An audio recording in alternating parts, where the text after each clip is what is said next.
Remue ménage. Remue ménage.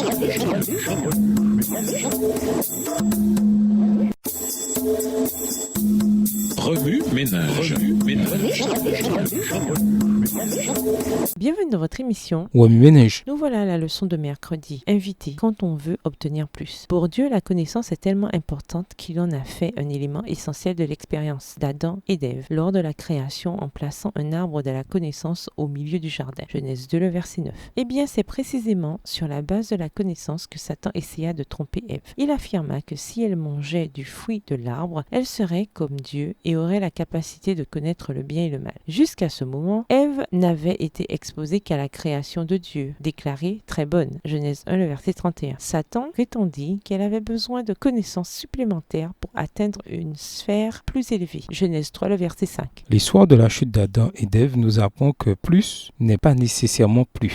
Satan voudrait nous faire croire aujourd'hui ce qu'il a fait croire à Ève en Éden, qu'il vaut mieux savoir plus de choses que d'être limité dans les bonnes choses. Méfions-nous des fausses comparaisons. Beaucoup sont encore tentés de comparer le bien et le mal comme deux choses d'égale valeur, en pensant par logique que deux choses valent mieux qu'une. Mais c'est là que réside l'ultime tromperie. Dans le récit des Écritures, le système de valeurs de Dieu oppose l'éternel au temporel. Acquérir la sagesse de différencier les choses éternelles des choses temporelles est la première tâche de l'éducation. Une telle sagesse nous permet de voir les choses selon la perspective divine plutôt que de notre point de vue limité. Le prophète Ésaïe l'a exprimé ainsi. À quoi bon dépenser de l'argent pour un pain qui ne nourrit pas? À quoi bon vous donner du mal pour rester sur votre faim? Écoutez-moi bien et vous aurez à manger quelque chose de bon. Vous vous régalerez de ce qu'il y a de meilleur. Ésaïe 55, le verset 2. C'est en Jésus que les choses critiques sur la connaissance deviennent claires. Premièrement, toutes les connaissances n'ont pas la même valeur. Nous pouvons savoir beaucoup de choses sur un nombre infini de sujets qui nous rendront riches, célèbres et puissants dans ce monde. Cependant, une connaissance de toutes ces choses ne nous rapprochera pas un temps soit peu du royaume éternel. Ces deux mondes ne correspondent tout simplement pas. La vie éternelle ne vient pas d'une connaissance abondante, mais de la connaissance d'un seul, c'est-à-dire de Jésus. Jean 17, verset 13, 1 Jean 5, les versets 11 et 20. Deuxièmement, toutes les vies n'ont pas la même valeur. La valeur du ciel ne se mesure pas seulement à la quantité de jours dont nous jouirons, mais aussi à la qualité de la vie que nous connaîtrons grâce à la possibilité illimitée de grandir à la ressemblance du Christ pour l'éternité. Comme Jésus l'a promis, ce sera la vie en abondance. Jean 10, verset 10. Par conséquent, une vie radicalement plus précieuse qu'un million d'années de vie temporelle. Les deux ne peuvent être comparés. Fanny J. Crosby comprenait cela lorsqu'elle a écrit le cantique « Take the world, but give me Jesus ». À vous le monde, à moi Jésus. Les joies terrestres passent, mais l'amour de mon Sauveur demeure et au fil de l'éternité reste le même. Remue ménage. Où voyez-vous Jésus dans Job 22, les versets 21 à 30? En quoi votre système de valeurs se compare-t-il au système de valeurs de Dieu? Que vous dit Jésus par ces textes? En quoi voyez-vous Jésus différemment ou le voyez-vous de nouveau? Comment réagissez-vous en voyant Jésus de cette manière? Au revoir. Et à demain si Dieu veut.